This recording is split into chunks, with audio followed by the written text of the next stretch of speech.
Welcome back. So we are with the second part of the story After 20 Years, written by O. Henry.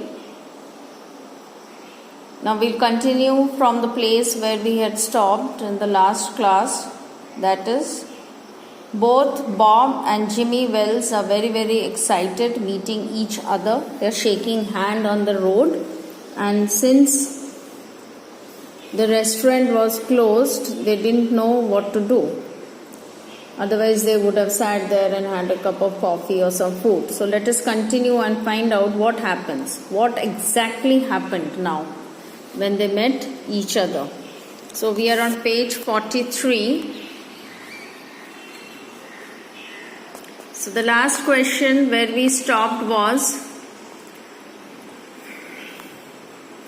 how has the West treated you, old man? So this is what Bob is asking Jimmy. Old man means when they had left he was 20. Now it is another 20 years added. So he is 40 years old now. No more a young person. That's why he is saying old man. So what is the answer he is giving? It has given me everything I asked it for. You have changed lots, Jimmy.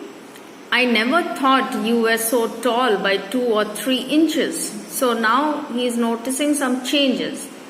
He is saying that the West has given me a lot of things. I have made a lot of fortune. But then I can see some change. I think you have grown a little taller.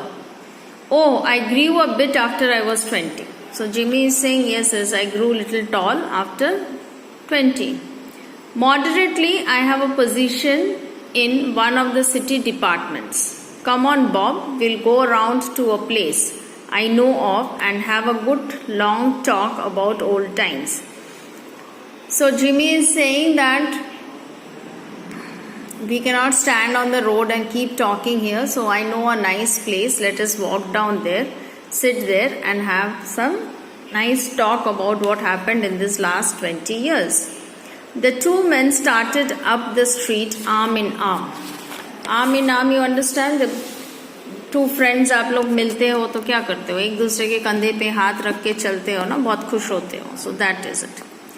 One, his egotism enlarged by success was beginning to outline the history of his career. The other, submerged in his overcoat, listened with interest. So this is giving us the picture of their behavior or how they had changed. Bob, when he was describing to his friend all the fortune he has earned, how he has earned, it was showing a lot of egotism. He was feeling very proud that he was able to earn so much of money. And the other person was not reacting much. He was just listening carefully to what his friend was saying. At the corner stood a drugstore, brilliant with electric lights. So we read the streets were very dark, somewhere small lights were seen. So walking, they reached a drugstore, means a medical store, and the shop was open and there were light bulbs. When they came into this glare, each of them turned simultaneously to gaze up the other's face. So light के सामने आते अब वो एक दूसरे को अच्छी तरह देख पाए. अब तक तो अंधेरे रास्ते में चल रहे थे, बात कर रहे थे, सब कर रहे थे, पर चेहरा नहीं दिख रहा था properly. So this is the first time now they could see each other totally and clearly. The man from the West stopped suddenly and released the other's arm. You are not Jimmy Wells, he snapped. 20 years is a long time, but not long enough to change a man's nose from a Roman to a pug. Roman to a pug means pug is the shape. So Bob suddenly realizes that this man to whom he was talking cannot be Jimmy Wells. You can grow tall, you can grow fat, but totally your face cannot change. So he started to doubt that with whom was he talking so long. It sometimes changes a good man into a bad, said the tall man. You have been under arrest for 10 minutes, Silky Bob. Now this is very, very important line.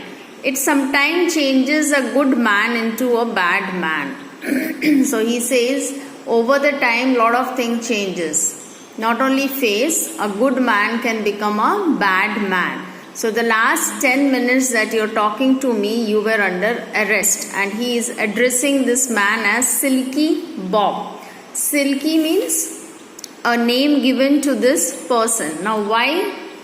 Chicago thinks you may have dropped over our way and wires us she wants to have a clear chat with you. Chicago police. You know, many important police squads have name there in the West. So Chicago is one such. So he said that we were informed by the Chicago police that you are in New York. Wire means to send a message. And we came here to arrest you because we knew that you would be coming. Going quietly, are you? Going quietly, are you? So, that's sensible. So, he's saying that you are here. So, I think without much struggle, you will come with me. Because now that Bob knows that he is caught because of his bad deeds and he is a policeman, naturally he'll try to run away. So he is saying, I think you will not give us much trouble. Silently you will come with me. Now before we go to the station, here's a note I was asked to hand to you. You may read it here at the window. It's from Patrolman Wells. So now this man says that before we go to the police station, this is a lighted place near the window. You stand and read this small piece of paper which the patrolman, means the policeman whom you had met, has given it to me. The man from the west unfolded the little piece of paper handed to him. His hand was steady when he began to read, but it trembled a little by little he had finished.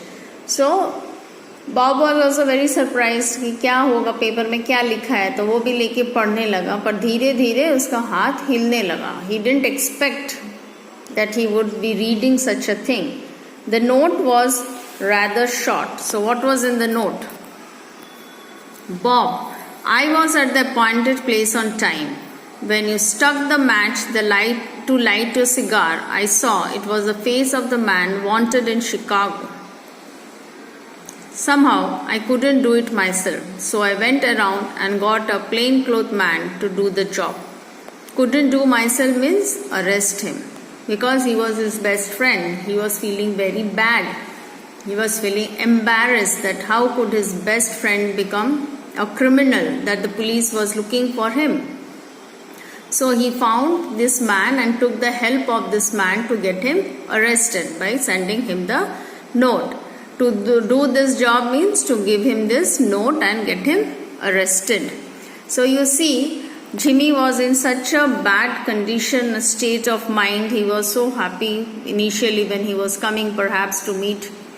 But when he saw that his friend was the same Bob who was his childhood friend, he was so very upset that he was not able to come forward, disclose his identity and arrest him. He had to take the help of somebody else to do the job for him. So isn't it an interesting story? The life of these two friends changed so drastically. So now the point to think is, what is the difference in the character of these two boys, or rather man, Bob and Jimmy?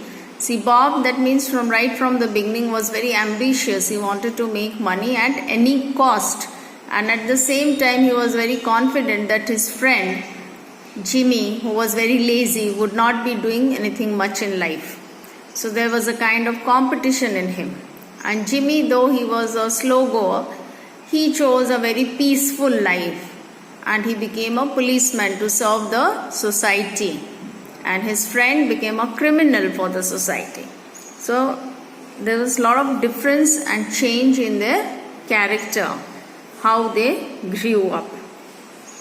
Right? So this brings us to the end of the lesson. Now you see, we will do some question answers here. on page 45. First question B is, read these sentences and answer the questions. You know these are what? These are referent to the context questions. So I'll discuss the answers, and in the homework you have to write them on your own.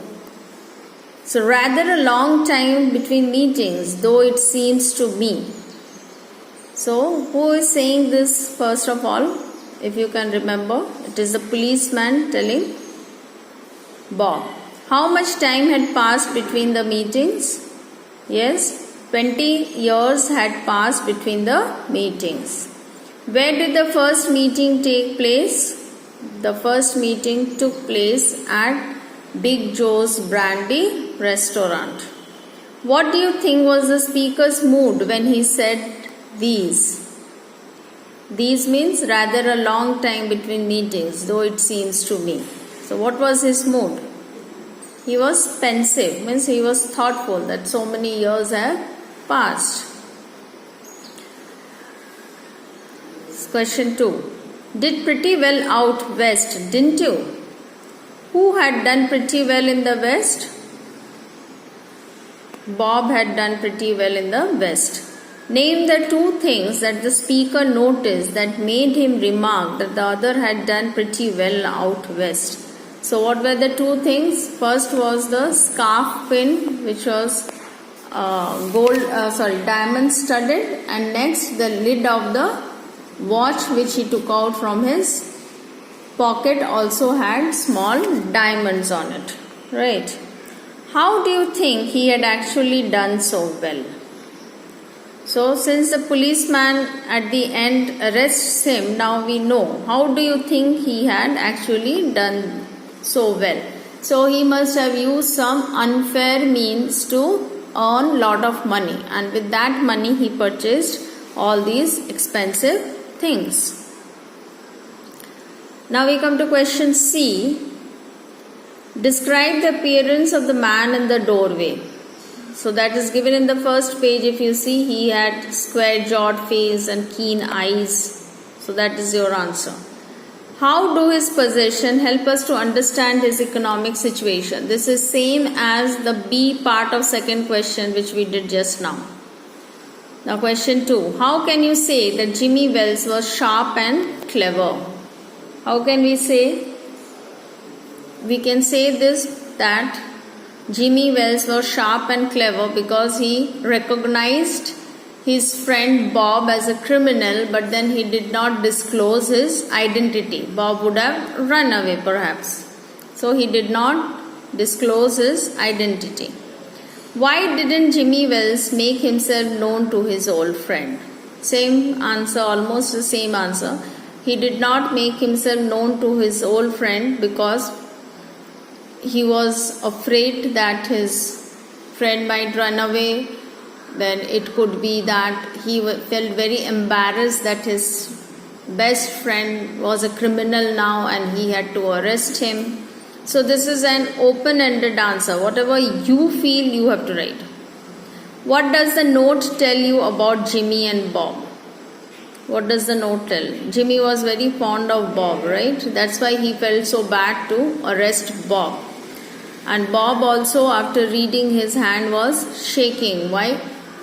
Every time he was thinking that Bob had not done well, but perhaps now he realizes that Bob had a much stability in life than he had. Compare and contrast Bob's and Jim's character. Now this, after reading the lesson, whatever you feel about these two persons, that you will write. First you will write Bob's character, then you will write Jimmy's character. Okay. Now come to page 46. Question number F. First you will find out the meanings of the underlined words, and then you will fill up with those words, the G part of the question. Right? So what is your homework? Your homework is to read all the underlined words and learn the spellings. Find out the meanings of the words which you don't understand. That is number 1. Number 2 is to answer question B and C as homework. And Number 3 homework is to do question F and G in the textbook. Fine. So we end the lesson here. I hope you enjoyed the lesson. Thank you.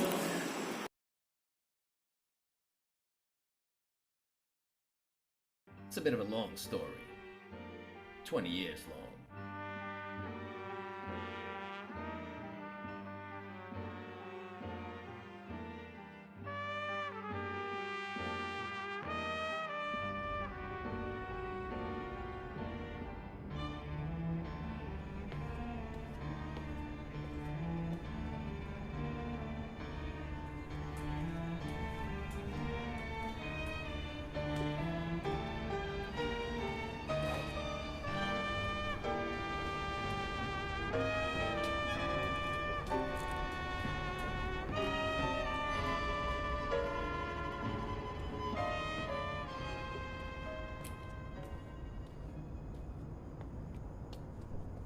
It's all right, officer. I'm just waiting for a friend. It's a bit of a long story. 20 years long. Sounds a bit funny to you, doesn't it? Well, I'll explain if you'd like to make certain I'm all right. About that long ago, there used to be a restaurant where this store stands. Big Joe Brady's restaurant. Until 5 years ago. They tore it down. Oh. Well. 20 years ago tonight, I dined here at Big Joe Brady's with Jimmy Wells, my best friend, and perhaps the finest man in the world. He and I were raised here in New York, just like two brothers, together. I was 18 and Jimmy was 20. The next morning, I was to start out for the West to make my fortune. You couldn't have dragged Jimmy out of New York. He thought it was the only place on earth.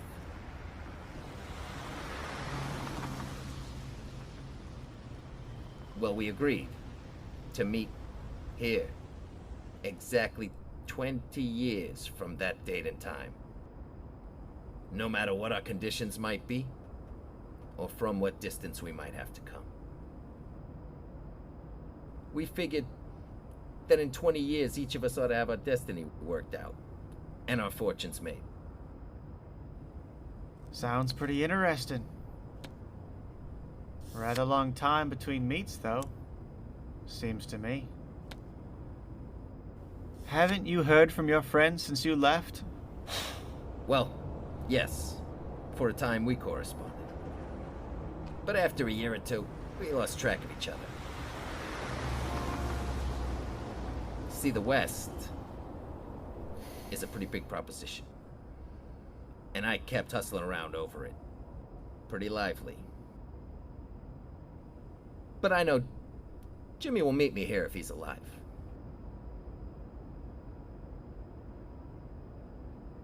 For he always was the truest, staunchest old chap in the world. He'll never forget. I came 1,000 miles to stand in this door tonight. And it's worth it if my old partner turns up. 3 minutes to 10. It was exactly 10 o'clock when we parted here at the restaurant door.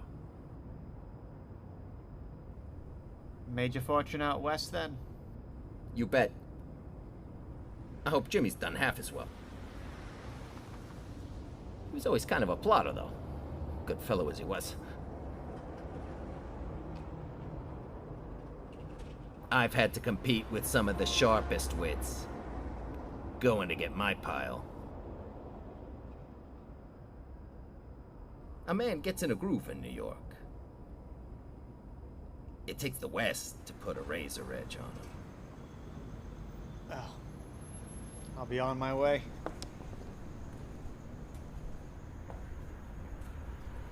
Sure hope your friend comes around all right. Gonna call time on him sharp? I should say not. I'll give him half an hour at least. If Jimmy's alive on Earth, he'll be here by that time. I'm sure of it. So long, officer. Good night. Sir.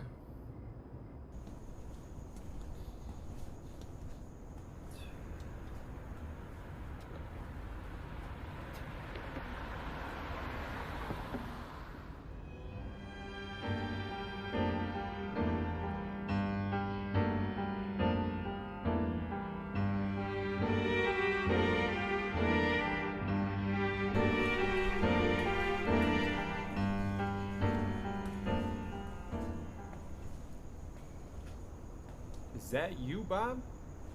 Is that you? Jimmy Wells? Bless my heart. That's Bob. Sure as fate. Yeah, I was certain I'd find you here if you were still in existence. Well, 20 years. That's a long time. Well, the old restaurant's gone, Bob. I wish it lasted so we could have had another dinner there. How's the West treating you, old man? Bully. It has given me everything I asked it for. You've certainly changed lots, Jimmy. I never imagined you'd grow so tall in my absence. Well, I grew a bit after I was 20. Thank you. Doing well in New York, Jimmy? Moderately. I have a position in one of the city departments. Say, come on, Bob. Let's go around to a place I know of. Have a good long talk about old times, huh?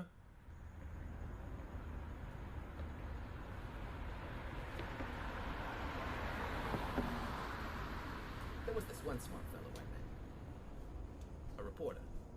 He had this little white dog. And a sailor friend. He was always nosing around. That sounds quite interesting. It was. Quite exciting, too. Always something new going on in Chicago. How's that city job of yours? Well, it's a job. Someone's gotta do it. What is it you do? Hold it, buddy.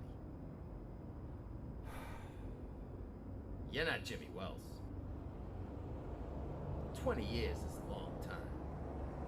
But not long enough to change a man's nose from a Roman to a pug. Sometimes it changes a good man into a bad one. You've been under arrest for the last 10 minutes, Silky Bob.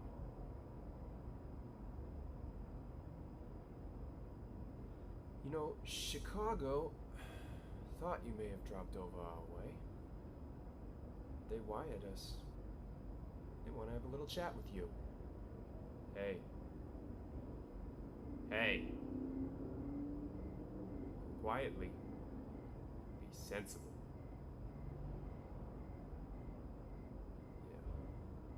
Yeah. Now, before we go on to the station, there's a note I was asked to give you. You can read it here in the light. It's from Officer Wells. Bob, I was at the appointed place on time. When you lit your cigar, I saw it was the face of a man wanted in Chicago. Somehow, I couldn't do it myself. So I went around and found a plainclothes man to do the job. Jimmy.